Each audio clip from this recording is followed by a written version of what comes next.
how did our similar geographic position, being island nations on the east side of a big continent, how did that impact on our respective histories? And of course, I mean, it didn't always be the main background behind our history, because history is determined by so many factors. You know, it is never a simple story. It's always very complicated.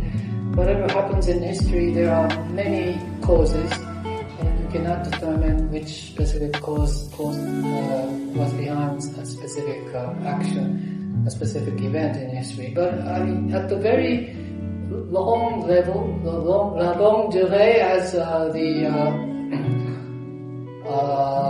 thinkers of the Annales school of history would say, particularly Fernand Braudel, you know, at the very long term, geography is one of the major elements which determine and shape the course of history. And so the fact that Japan and Madagascar both either have been and are always island states, sometimes affected very much, was a very important background to what happened in history. And I gave a few examples in my talk. I cannot enumerate all of them right now, will take a little time. But starting from the fact that we share a common ancestry, you know, part of our ancestry which are always mixed from various regions. We both share a common ancestry from the southeast of Asia. That was one thing. More recently, I think geography affected many political events as well.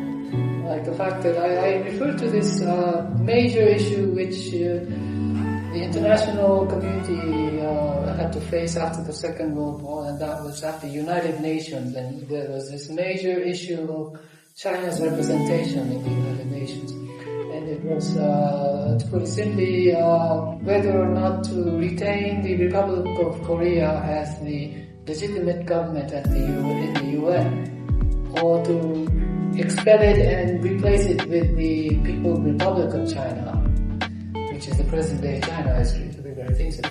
And geography has a lot to do, was a very important background to this issue. Why? Because Japan and Madagascar stood on the same side of history when over this issue. At the same time, I think there was a domestic side to it, which was also geographical. And as I think you all know, Philibert Tiarara was a courtier. And you know better than me that politics in Madagascar has very often been dictated by the divide between the mariner and the non-mariner, particularly the courtier. And so it goes back to how your country achieved independence after a long struggle. And the mainstream mariner people fought the French, took a rather leftist position.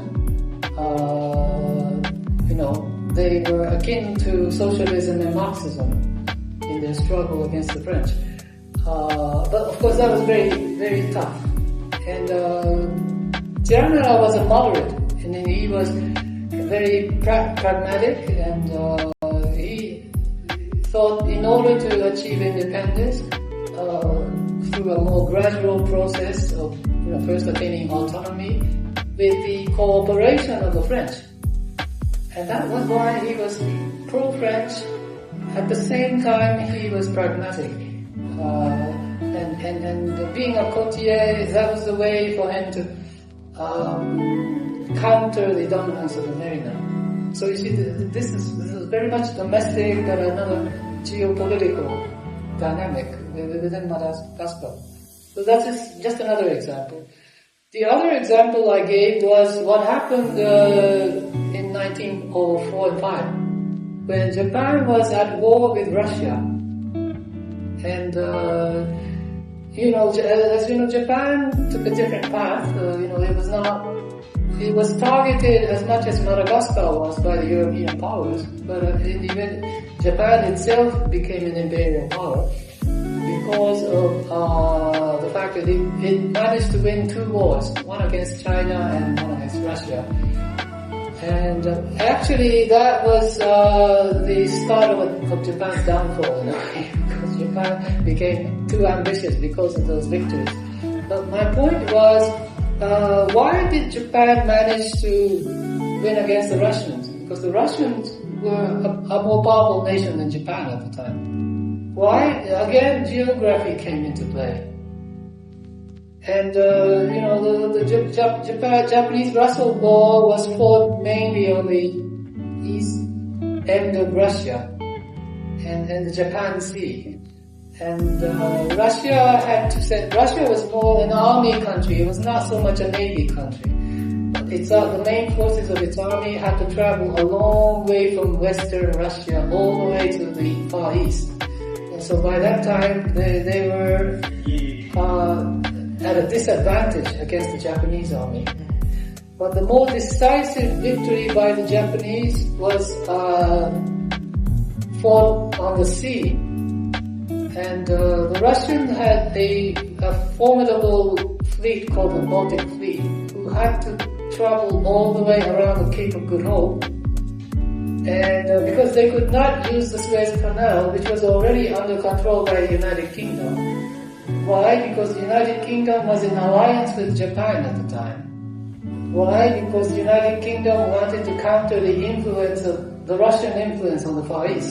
So this is all geopolitics, And because the Russian Baltic Fleet could not use the Suez Canal, they had to go all the way around the Cape of Good Hope, stop over in Madagascar before reaching Japan. And guess what happened in Madagascar? They docked at somewhere close to Nosibe, had to stay there for 2.5 months, and the French were not very helpful for them. The supplies came very slowly, and as a result, the Russian sailors, many of them caught malaria or dysentery, and they became a much weaker crew before they took off for the Sea of Japan, another thousands of miles. And so you can imagine that was a major factor behind the Russian fleet's defeat by the Japanese. So, you look at many historical events, you think that, this and that battle was won because of the military genius of a certain general or a certain commander. Not so much very often. It's more the environment which comes into play more often. So these are just a few examples. Why I say geography matters a lot as a background to history. For the first time, Japan and Madagascar and many other African countries as well come under the same geographical setting or grouping, if you like. And so that can mean many things when that actually is translated into specific projects and actions. But very generally, we become very close neighbors within the same global geopolitical grouping, the Indo-Pacific. And the fact that we both are island nations means a lot in that context. Because, of course, these days transactions take place not just by traditional means or, by maritime transport, but with instant speed over the internet as well. But I think still a big part of our commercial relationship takes place over the sea. Because of the natural resources, crude oil, what have you, minerals, as well as manufactured products in bulk. They have to be transported by ship over the oceans. So it means a lot to be island nations in this geographical scope. And Madagascar actually sits at the front, the gateway, or the forefront of the African continent when you think of the country in terms of the Indo-Pacific region.